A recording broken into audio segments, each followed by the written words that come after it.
Women's Ministry, Youth Alive Ministry, and also our worship team.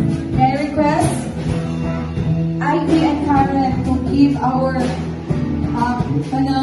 token of appreciation to our Father. Yay! Papa! Palakpakan na to! Hallelujah!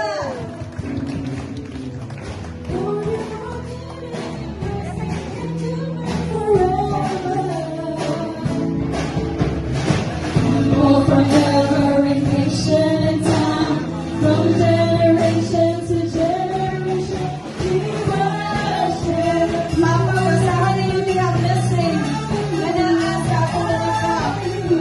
You are special to us. Who you are. Uy, naapay mahabang kita sa children ministry. Yay!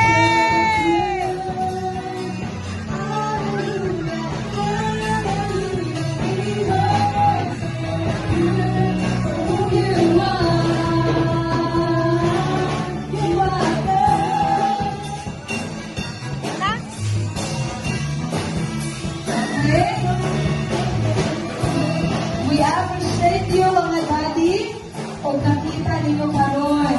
Tanawa sa ninyo mga tasa na yung message diha nga mo ang giprint. Tanawa ninyo ang isami naka-appreciate ang inyong mga wife, mga anak, mga apo. Sana mo ka-appreciate ang mga papa. You are the best dad. And for that, may I request Mami Tina. Ang ako mga kaisunang manindog na kay akong pandungan ng akong mga amahan. Ako i-declare ang mga panalangin kanina.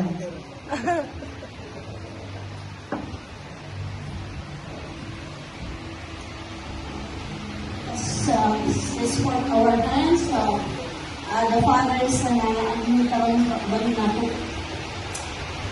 Wala na mga Diyos, hindi nga kabuntagon. Nagpasalamat kami kanino for raising up these fathers here. Father, thank you so much, O God.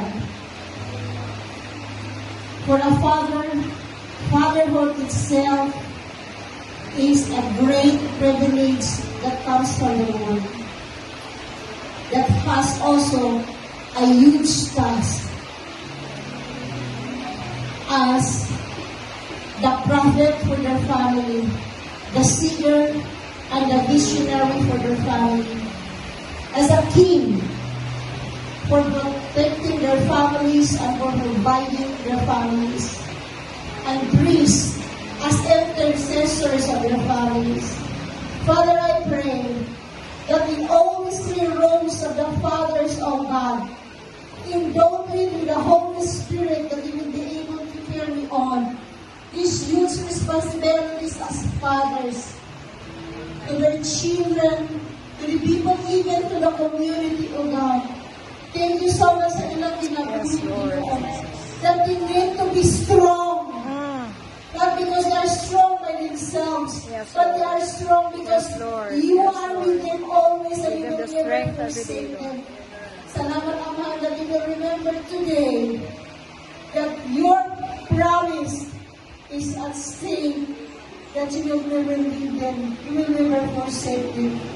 Lord, we know them, O God, with wisdom that comes from above, the godly counsel and the godly life for their children, their children's children, to see and imitate. Father, help them to continue to build their dynasty, O God, of godly generation. Amen. Yes, Lord. Thank you so much, Lord.